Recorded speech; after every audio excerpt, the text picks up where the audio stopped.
우리 함께 말씀 보도록 하겠습니다. 누가복음 9장 28절부터 36절까지 말씀입니다. 변화산이라는 제목이고요. 제가 봉독하도록 하겠습니다. 이 말씀을 하신 후 8일쯤 되어 예수께서 베드로와 요한과 야고보를 데리고 기도하러 산에 올라가사 기도하실 때에 용모가 변화되고 그 옷이 휘어져 광채가 나더라.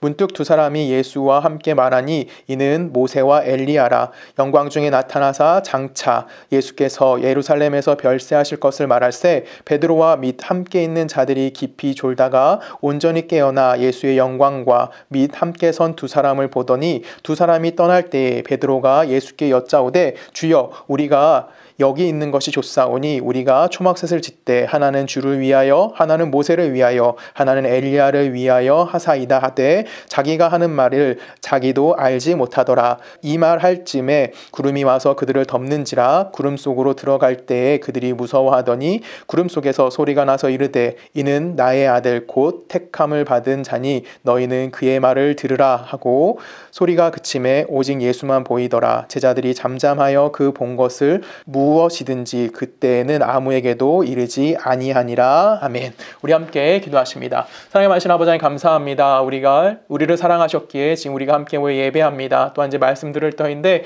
하나님 말씀 들을 때 잘 깨닫게 하여 주시고 또한 깨달음에 멈추는 자가 되는 것이 아니라 한 걸음씩 예수 그리스도의 성육신의 삶을 살아날 수 있는 우리 모두가 되어줄 수 있도록 우리와 함께하여 주시옵소서. 오직 여호와의 영광을 바라보기 원하오며 살아계신 예수 그리스도의 이름으로 감사하며 기도했습니다. 아멘.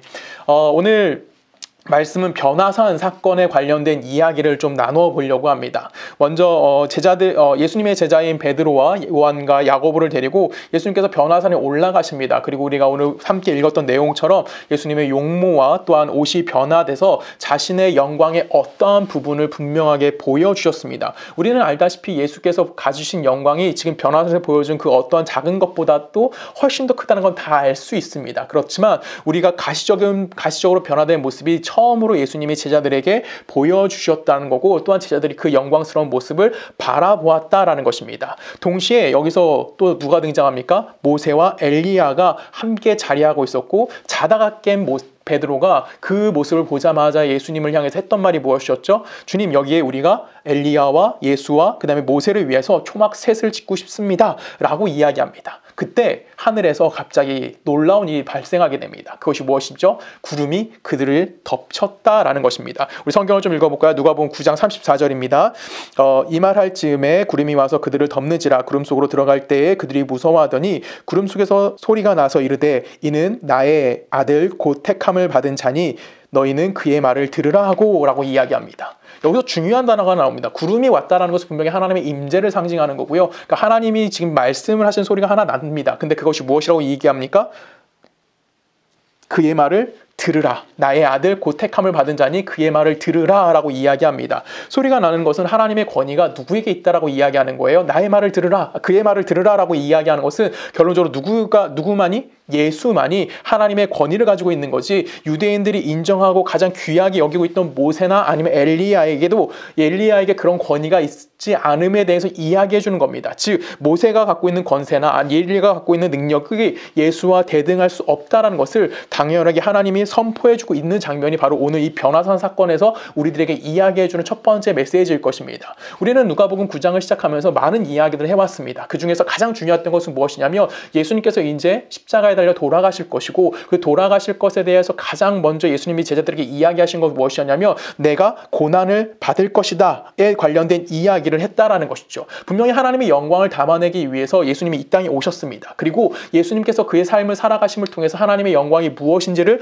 우리들에게 이야기해 주시는 분이 바로 예수 그리스도라는 거예요. 그런데 예수 그리스도가 어떤 삶을 사셨는지가 가장 중요한 관건이 될 수 있다라는 것입니다. 왜 그럴까요? 예수 그리스도가 살아가는 모든 것들 안에는 무엇이 담겨 있는 겁니까? 하나님의 영광이 담겨져 있는 거고 그 영광이 담겨져 있다는 것은 결론적으로 예수가 살아있던 그 모든 성육신한 삶의 과정 속에 무엇을 담아내시겠다는 겁니까? 하나님의 영광을 담아내고 있다라는 거 있음에 대해서 우리에게 이야기해 주는 거예요. 분명히 예수는 하늘에 계셨던 분이시고 예수는 하나님이십니다. 그렇기 때문에 그는 하나님 존재로서의 자체로서의 영광을 드러내실 수도 있는 분임에도 불구하고 오늘 우리들에게 하나님이 해주시는 말씀은 무엇입니까? 예수가 당했던 그 모든 고난 속에서 무엇이 담겨낼 수도 있다? 하나님의 영광이 담아내실 뿐만 아니라 예수님께서 그 고난을 자원하심을 통해서 인간이 되셨고 그 인간이 되심을 통해서 하나님의 영광이 무엇인지를 우리와 또한 그 당시 제자들에게 알게 하셨다라는 것입니다. 그래서 성경에서는 어떠한 사람에 대해서 이야기할 때, 특히 우리가 흔히 말하는 영웅적인 사람에 대해서 이야기할 때는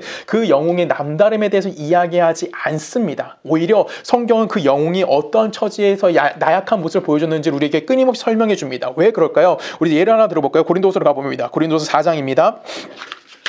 고린도서 4장 5절 말씀 제가 읽습니다. 우리는 우리를 전파하는 것이 아니라 오직 그리스도 예수의 주된 것과 또 예수를 위하여 우리가 너희의 종된 것을 전파함이라. 어두운 데 빛이 빛이라 말씀하셨던 그 하나님께서 예수 그리스도의 얼굴에 있는 하나님의 영광을 아는 빛을 우리 마음에 주셨느니라 라고 이야기합니다. 지금 여기서 뭐라고 말씀하십니까? 우리는 우리를 뭐하지 않는데요? 전파하는 것이 아니다 라고 이야기하고 있다는 것이죠. 누굴 증거하는 겁니까? 오직 그리스도 예수의 주된 것을 증거한다 라고 이야기하는 거예요.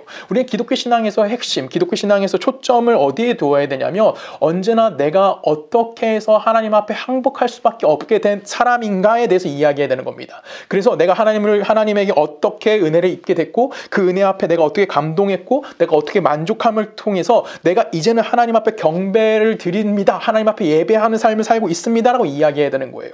우리는 아브라함을 좀 생각해보면 좀 쉬울 수 있습니다. 아브라함 100세에 이삭을 낳았습니다. 그래서 우리는 믿음의 조상 아브라함이라고 하면 100세에 낳은 그 아들 이삭을 어떻게 하는 거예요? 하나님께 바치는 놀라운 믿음을 갖고 있었습니다. 에 많은 집중하는 경향이 너무나 많습니다. 맞아요. 아브라함이 가졌던 믿음은 우리가 흔히 말하는 그냥 쉬운 믿음이 아닙니다. 정말 엄청난 믿음인 거고 우리는 그 믿음까지 성장해 가야 되는 것이 맞아요. 근데 중요한 것이 하나 있어요. 우리는 그 어린 누구에게 초점을 많이 맞추냐면은 아브라함에게 초점을 맞춥니다. 아브라함이 바쳤대.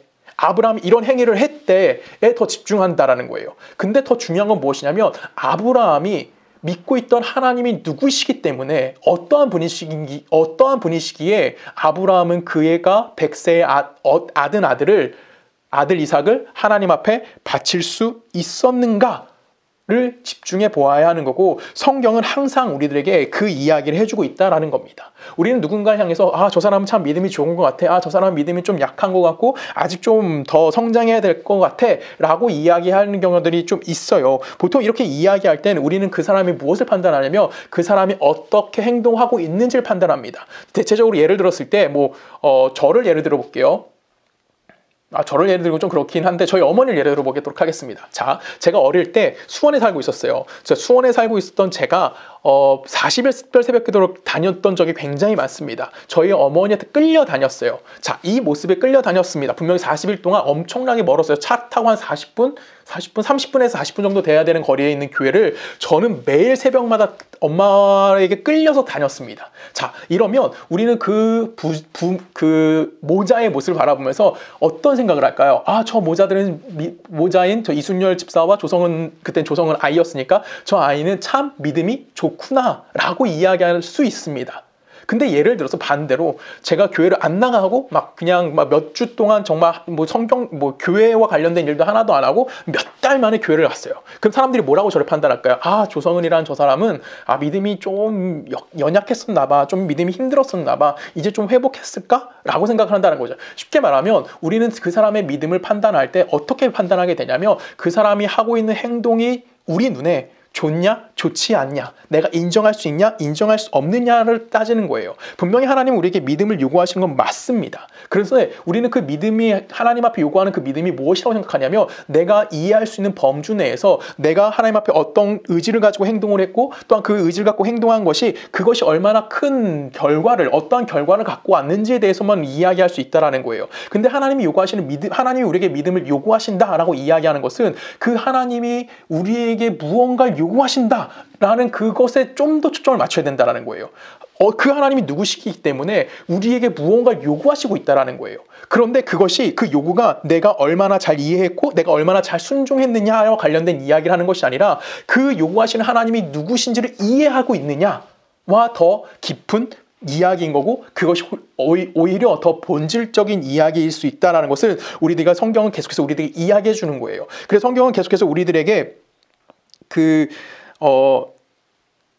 믿음이 무엇인지에 대해서 이야기할 때 그 사람이 얼마나 신실한가 아니면 그 사람이 얼마나 이렇게 성실한 모습을 가지고 신앙생활을 하느냐도 중요한 건 맞지만 그것보다 더 우선적으로 하나님이 누구신지에 대한 이해가 선행되어져야 되는 거고 어떻게 해서 저 사람이 하나님 앞에 항복할 수 있었지? 저 사람이 어떻게 하나님을 인정하고 나올 수 있었지를 우리가 고민해 봐야 한다고 이야기하는 거예요.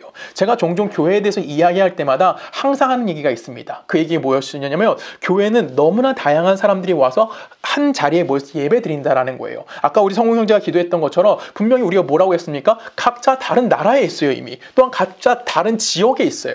그럼에도 불구하고 우린 지금 서초 동래교회라는 교회 이름 하에 모여서 앉아서 예배하고 있다라는 겁니다. 비록 있는 위치는 다 다르지만 그 있는 위치에서 우리는 뭐 하는 거예요? 교회란 이름으로 공동체를 형성하고 있다라는 거예요. 이 안에 우리 중에서 뭐 우리가 학연이 좋고 학연이 같다던가 아니면 성별이 같다던가 아니면 지적 수준이 같다던가 아니면 경제적 수준이 같다던가 아니면 좋아하는 것이 같다던가 아니면 취미생활을 같이 한다던가 아니면 우리가 갖고 있는 생각이 같다던가 정치적 성향이 같다던가 이런 것을 가지고 우리가 모여 있습니까? 그렇지 않다라는 겁니다. 교회는 너무나 다른 사람들이 한 자리에서 모여 있는데 그 모여 있는 것의 가장 근거가 뭐라는 거예요? 바로 예수 그리스도를 믿는 것이라는 거예요.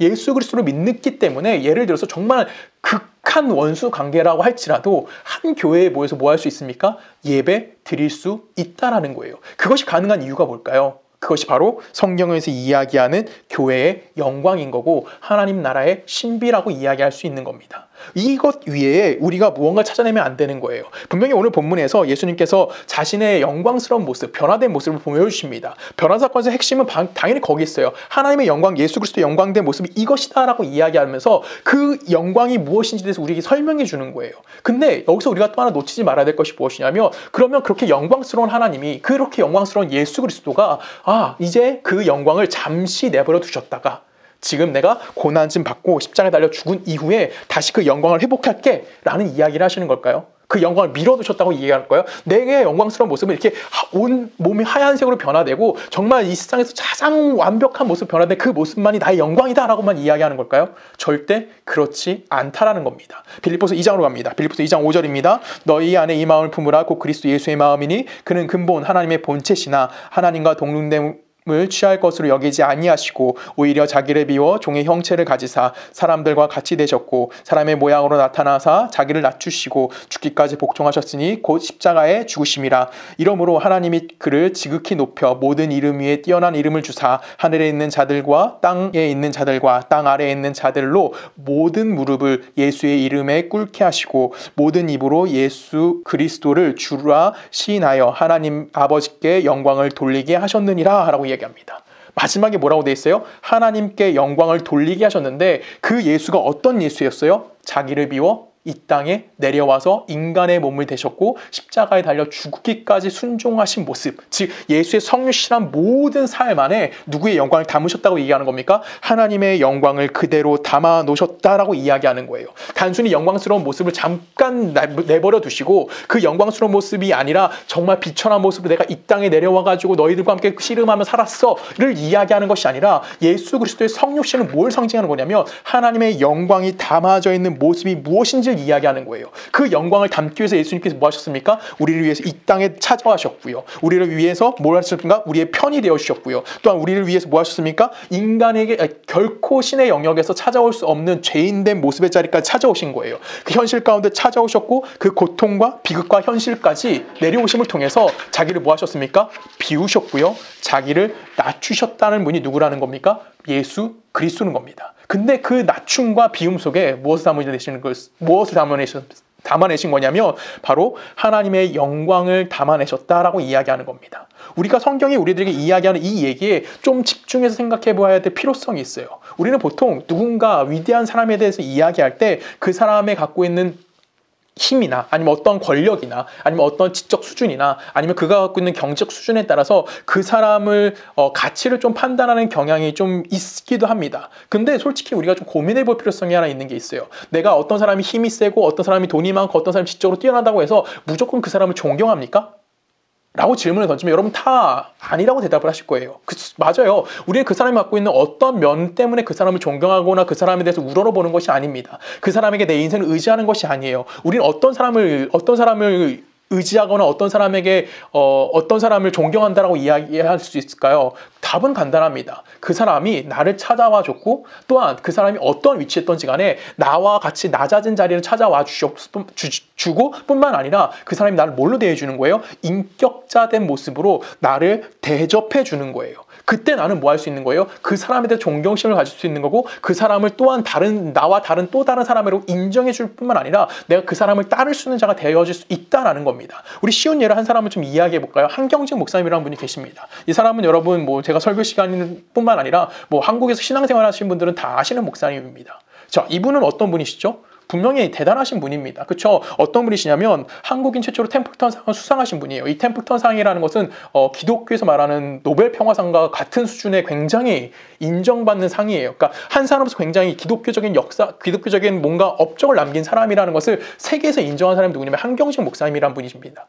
자, 근데 이분이 어떻게 그 템플턴 상을 받는 수상장에서 뭐라고 말씀하셨냐면 저는 이 상을 받을 자격이 없습니다 라고 했습니다. 사람들이 다 놀랐어요. 이유는 간단합니다. 왜 그러냐면 분명히 한경직 목사님은 영락교회를 교회의 모습으로 만드셨을 뿐만 아니라 뭐 숭실대학교도 만드셨고 지금의 뭐 통합이죠. 통합교회를 거의 만드신 분이라고 할 수 있는 굉장히 훌륭하신 분이세요. 그분의 설교는 굉장히 윤리성을 강조했을 뿐만 아니라 기독교인들에게 엄청난 삶의 변화를 일으켰던 목사님이셨습니다.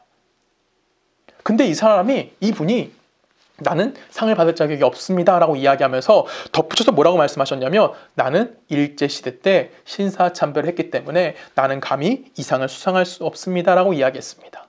그 안에 있던 사람들은 다 놀랐어요. 목사님이 굳이 자기가 신사참배했던 걸 이야기할 필요가 있었을까요? 없었습니다. 근데 그 목사님은 자기가 내가 좀 잘났어, 내가 영락교회 만들었고 내가 숭실대회 만들었어, 나 이 정도야 라고 자랑하는 것이 아니셨고요. 그래서 내가 템플러상을 받았다고 이야기하는 것이 아니라 더 자신을 겸손하게 낮추셨다라는 거예요.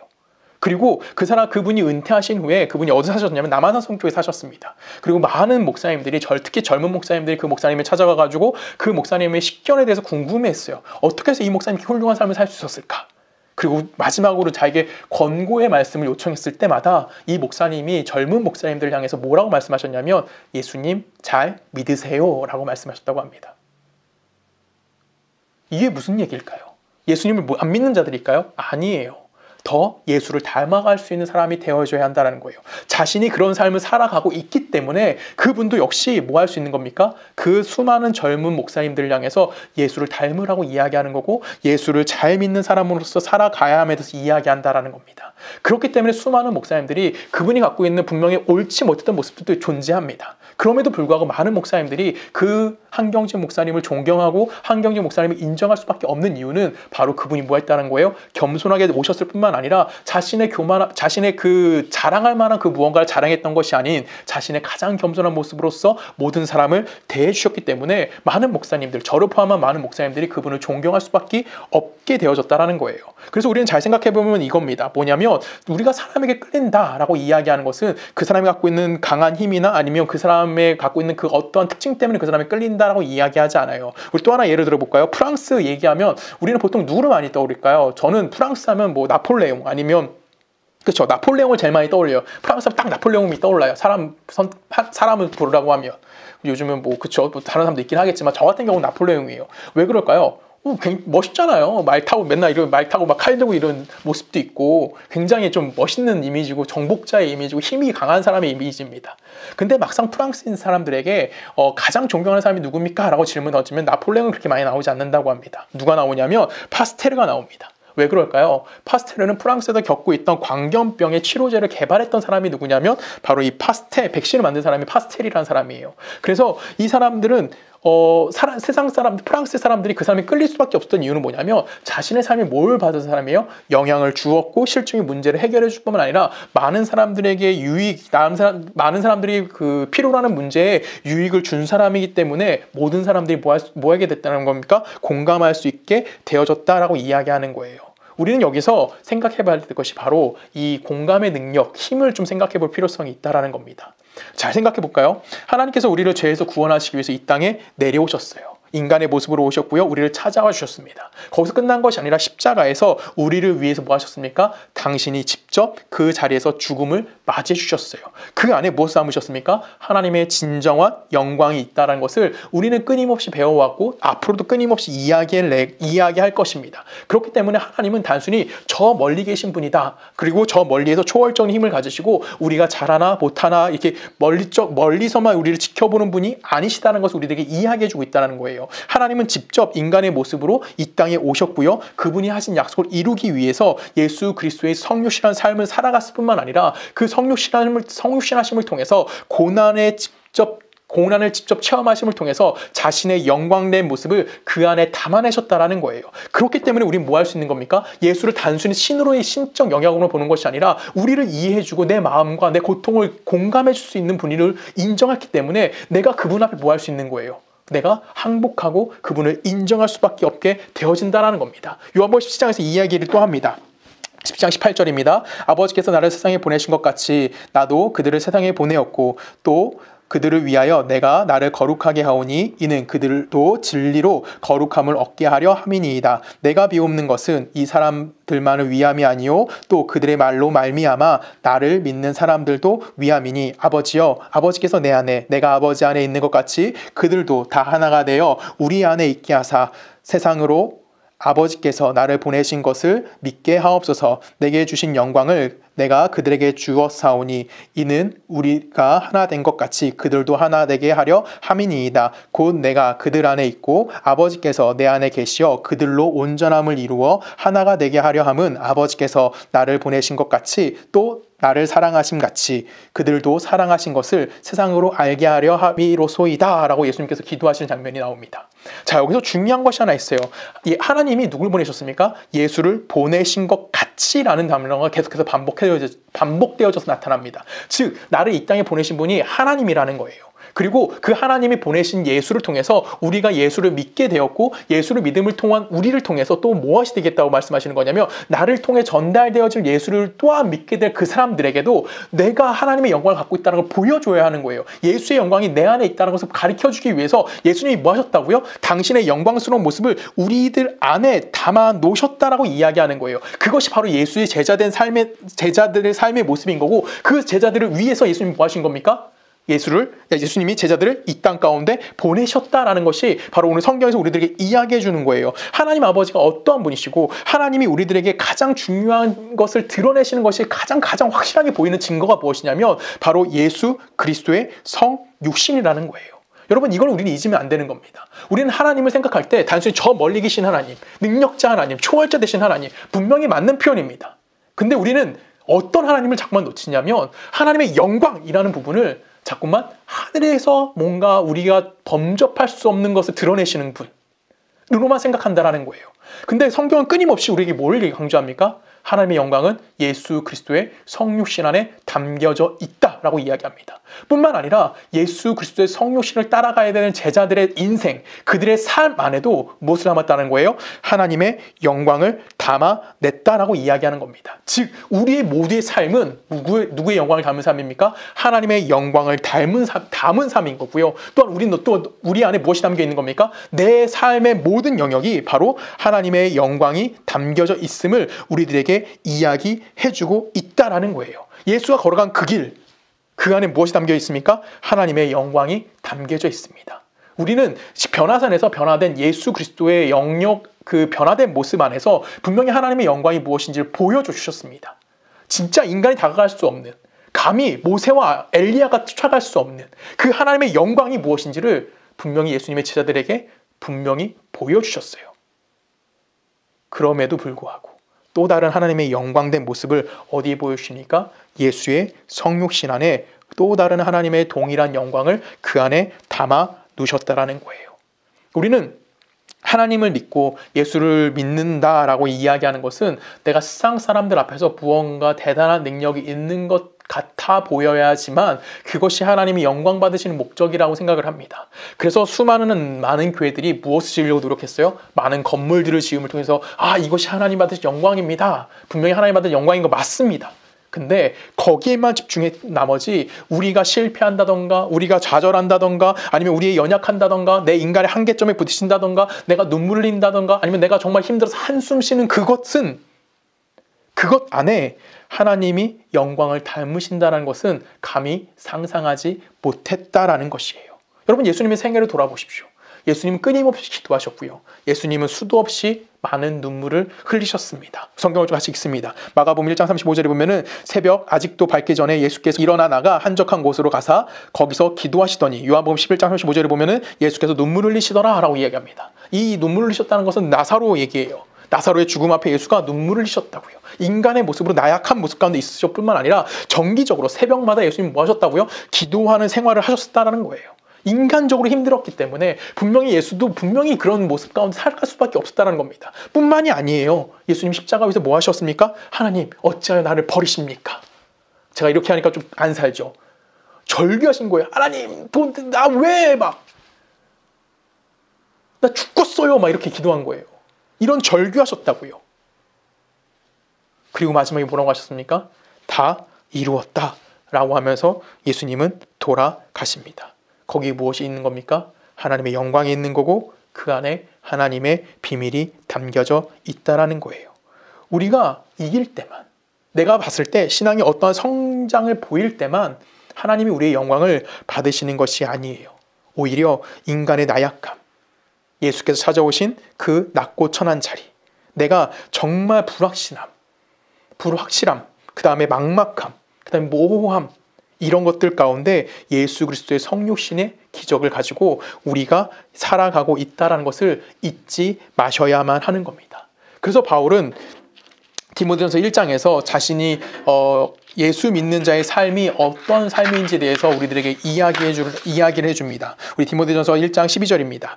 나를 능하게 하신 그리스도 예수 우리 주께 내가 감사함은 나를 충성되이 여겨 내게 직분을 맡기심이니 내가 전에는 비방자요 박해자요 폭행자였으나 도리어 긍휼을 입은 것은 내가 믿지 아니할 때 알지 못하고 행하였음이라. 우리 주의 은혜가 그리스도 예수 안에 있는 믿음과 사랑과 함께 넘치도록 풍성하였도다. 미쁘다 모든 사람이 받을 만한 이 말이여 그리스도 예수께서 죄인을 구원하시려고 세상에 임하셨다 하였도다. 죄인 중에 내가 괴순이라. 그러나 내가 긍휼을 입은 까닭은 예수 그리스도께서 내가 먼저 일체 오래 참으심을 보이사 후에 주를 믿어 영생을 얻는 자들에게 본이 되게 하려 하심이니라 라고 이야기합니다. 바울이 지금 자신의 사도 직분에 대해서 이렇게 이해하고 있었다라는 거예요.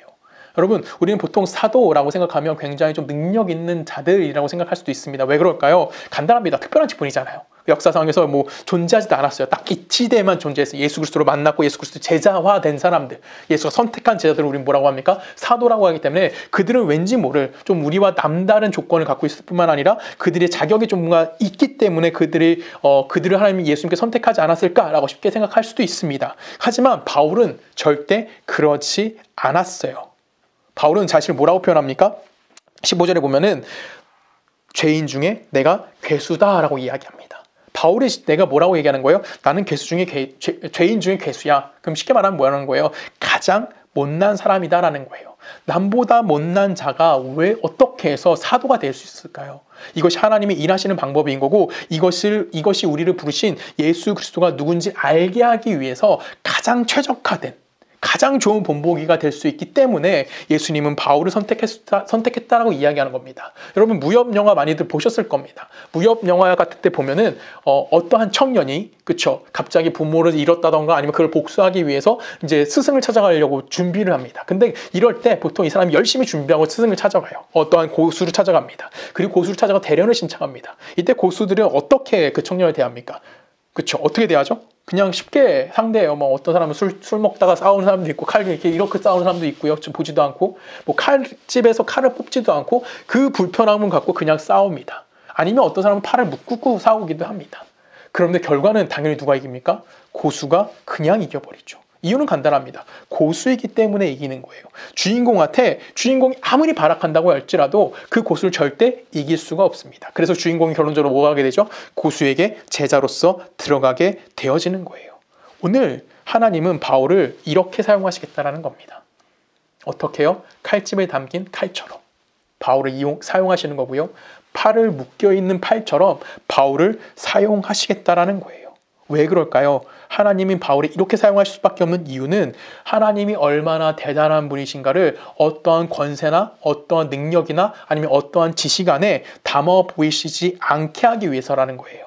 하나님의 자녀라는 이름을 가진 인간성을 회복한 자, 예수 안에 허락된 구원이 가지고 있다는 의미가 무엇인지 알아서 하나님의 신적 성품에 참여한 자 안에 뭘 담아내시는 겁니까? 하나님의 사랑과 하나님의 긍휼과 하나님의 용서를 그 안에 담아내시는 거예요. 16절에 보면 바울이 이렇게 얘기합니다. 예수 그리스도께서 내게 먼저예요. 내가 예수님의 제자가 되기 전에 먼저 뭐라 했다고요? 일체 오래 참음을 보이사라고 얘기했어요. 바울이 어떤 자였어요? 13절에 보면 이렇게 얘기해요. 내가 전에는 비방자고 박해자요 폭행자였으나 근데 예수가 뭐 했다고요? 일체 오래 참음을 보여주셨어요. 오래 참음 안에는 무엇이 담겨 있는 겁니까? 바울을 향한 긍휼이 담겨 있는 거고요.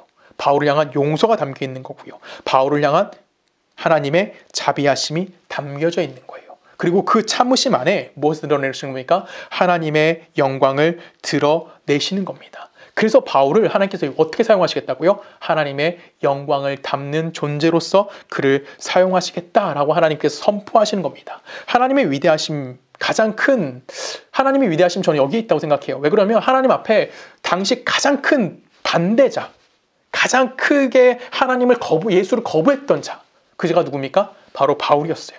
근데 하나님의 위대하심은 그 사람에게 억압하지 않았고요. 그 사람에게 강요하지 않고요.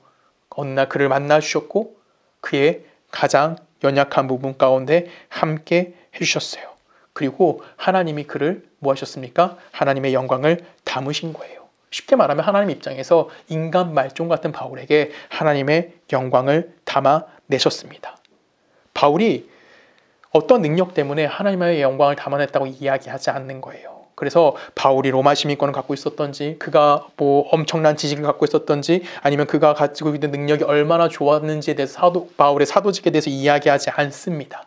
바울의 사도직은 하나님의 신적 성품이 발견된 참다운 하나님의 자녀로서의 인격을 갖는 것, 그리고 그 길 안에서 부름을 받은 것으로서 그가 하나님의 영광을 담아냈을 뿐만 아니라 그가 사도로서 역할을 감당했음에 대해서 우리들에게 이야기해 주는 거예요. 이것이 오늘 성경이 우리들에게 이야기해주는 예수 그리스도의 성육신에 동참한 우리들의 삶에 대해서 이야기하는 겁니다. 서강대 종교학과 교수님인 기리성 교수님께서 은퇴하시면서 책을 한 권 내셨어요. 영적 휴머니즘이라는 책인데 이 책은 이제 그분이 갖고 있던 모든 철학적 지식을 요약해 놓은 책이에요. 굉장히 커요. 한 1000페이지 정도 됩니다. 제가 그 책을 보면서 이런 글귀가 하나 있었어요. 제가 읽어드릴게요. 인간은 인간이란 단 한 가지 이유만으로 어떤 종류의 차별도 없이 존중받아야 하는 가치 있는 존재이다. 종교적 차별을 넘어서는 휴머니즘이다. 서구 기독교는 예수의 가르침에도 불구하고도 그렇지 못했다. 그래서 계몽주의와 합리주의의 비판을 받았고 그 결과 인간의 이성과 윤리를 중심으로 둔 탈종교화된 휴머니즘이 생겨났다. 그게 세속적 휴머니즘이다. 그런데 여기에는 결정적 문제가 있다. 세속적 휴머니즘에만 머물면 삶의 의미, 삶의 태도가 공허하게 된다. 그래서 나는 세속적 휴머니즘이 아니라 영적 휴머니즘으로 가야 한다고 생각한다. 라고 그분이 책에서 이렇게 밝힙니다. 그리고 이분이 말했던 세속적 휴머니즘의 가장 대표적인 건 마르크시즘이라고 이야기하셨어요. 자, 그러면 우리가 함께 고민해 볼 것이 있어요. 그 진정한 휴머니즘은 어디에 있냐라고 질문을 던져봐야 되는 거예요. 분명히 종교를 넘어서 모든 사람이 평등해야 되고 모든 사람의 차별을 받지 말아야 함에 대해서 이야기하는 것이 휴머니즘이라고 이야기하는 거예요. 근데 진짜 휴머니즘은 세속주의 속에서 발견될 수 있는 것이 아니라 영적 영역이 필요하다고 이야기하는 거예요. 즉 초월주의가 뭐 하라는 겁니까? 필요해야지만 초월주의 안에서만 무엇이 이루어질 수 있다라고 이야기하는 거냐면 휴머니즘이 이루어질 수 있음에 대해서 이야기하는 겁니다. 이것이 기독교 신앙이 가지고 있는 가장 큰 자랑이라고 저는 생각을 합니다. 우리는 어떤 자들입니까? 남을 이겨서 그 자리에서 뭔가 나 스스로 증명해야 될 자리에 서 있는 자들이 아니라 그 자리로부터 구원함을 받은 자들인 거예요. 그래서 나는 누군가를 짓밟고 누군가를 짓밟음을 통해서 내 정체성을 확보하는 사람이 되는 것이 아니라 나는 무한 자가 되는 거예요. 그 사람과 함께 살아감을 통해서 누구의 영광을 담아내는 사람이 되는 겁니까? 하나님의 영광을 담아내는 사람의 삶을 살 수 있게 되었다는 거예요. 그것이 예수 그리스도의 영광인 거고요. 또한 우리의 영광이다라고 이야기하는 겁니다. 하나님께서 예수를 보내셔서 변화산에서 분명히 당신의 영광된 모습이 무엇인지를 우리들에게 보여주셨어요. 그렇지만 그것보다 더 본질적인 하나님의 영광의 모습은 어디에 담겨 있는 겁니까? 예수 그리스도의 성육신에 담겨져 있는 거고요. 그 성육신의 삶이 바로 예수 믿는 우리 모든 성도들의 인생임에 대해서 성경은 우리들에게 이야기해 주는 것입니다. 여러분들이 불만이 가질 수도 있습니다. 우리 삶에 힘들다고 짜증을 낼 수도 있어요. 우리 현실이 절망적이다라고 이야기할 수 있습니다. 그때 여러분들 질문 하나 하겠습니다. 하나님의 영광이 담아져 있으십니까? 저는 솔직히 이걸 강요할 수는 없습니다. 그렇죠? 내 머리로 이해되지 않는 부분에 대해서 어떻게 할 수 없는 거예요. 근데 중요한 것이 하나 있어요. 내가 살아가면서 하나님의 영광을 닮으면 내가 판단하는 것이 아니라 여러분 주변에 있는 사람들이 여러분들을 판단하는 겁니다. 어떻게 판단할까요? 참다운 인간성을 갖고 있기에 우리 안에 예수를 통해서 주어진 긍휼과 자비하심과 또한 사랑과 오래 참음과 용서가 발현되어 줄 수 있기 때문에 내가 다른 사람을 평가하는 것이 어떻게 평가되는 겁니까? 그 마음으로 그들을 평가할 수 있게 되어진다라는 겁니다. 이것은 어디서만 가능할까요? 예수 그리스도 안에서만 가능한 일인 겁니다. 이 길로 여러분들이 부르심 받은 존재들입니다. 우리의 인생은 이 길 가운데 있다는 것을 여러분들 잊으시면 안 됩니다. 오늘 여러분 스스로에게 다시 한번 질문을 던져보십시오. 오늘 나는 지금 예수 그리스도의 성육신 안에 살아가고 있는가? 아니면 그 변화산에 있는 예수 그리스도의 영광된 모습만 바라보고 있는가? 오늘 여러분들의 당연한 답은 무엇입니까? 우리는 예수 그리스도의 성육신한 삶의 영광을 지금 나의 삶 안에 잘 담아내 가고 있다는 것을 고백할 수 있는 여러분들의 삶이 되기를 주님의 이름으로 간절히 부탁드립니다. 함께 기도하십니다. 사랑이 많으신 아버지 하나님 감사합니다. 예수 그리스도의 변화된 모습을 바라본 베드로는 주를 위하여, 모세를 위하여, 엘리야를 위하여 초막 3개를 짓고자 합니다.